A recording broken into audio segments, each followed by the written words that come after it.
उमाकांत धारवे की शानदार प्रस्तुति।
प्रस्तुत करते हैं उमाकांत धारवे म्यूजिक रायपुर।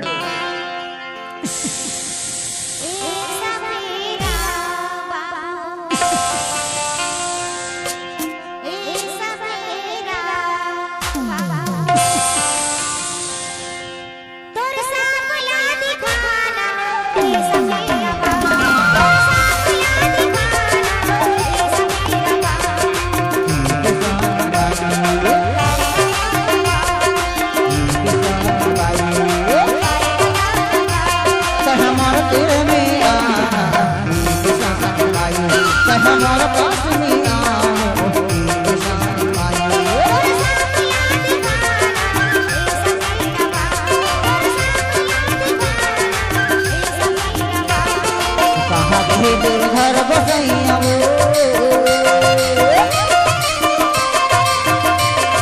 कहाँ गए दूर घर बसैया हुला बलाना उमाकांत धारवे म्यूजिक आपका हार्दिक स्वागत करता है।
यूट्यूब चैनल धारवे म्यूजिक को सब्सक्राइब जरूर करें।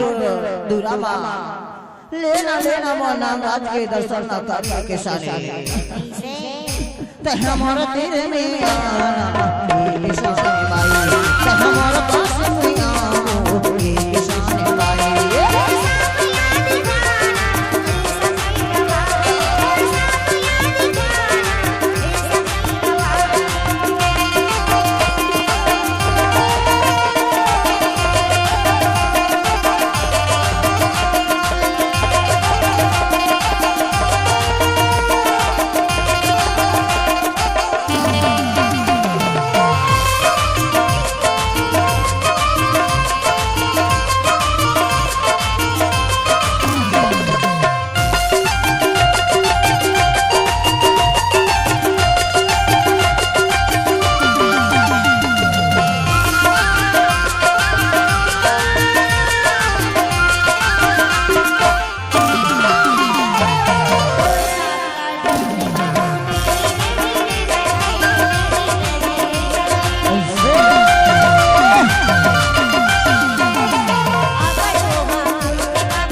अरे मैं यहाँ पर दूरा ले आई हूँ हीरापुर से आई हूँ मैं हम ले नमो नागराज के दर्शन कर ले किसानी दौड़ के कोई की था ते हमारे तेरे में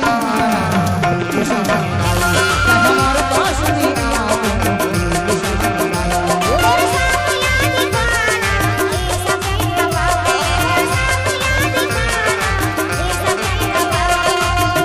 में दुर्गा गोसैया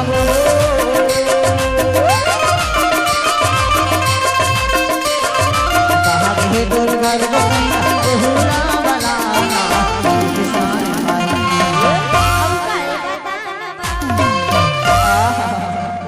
हमारे तेरे में हमारे पास में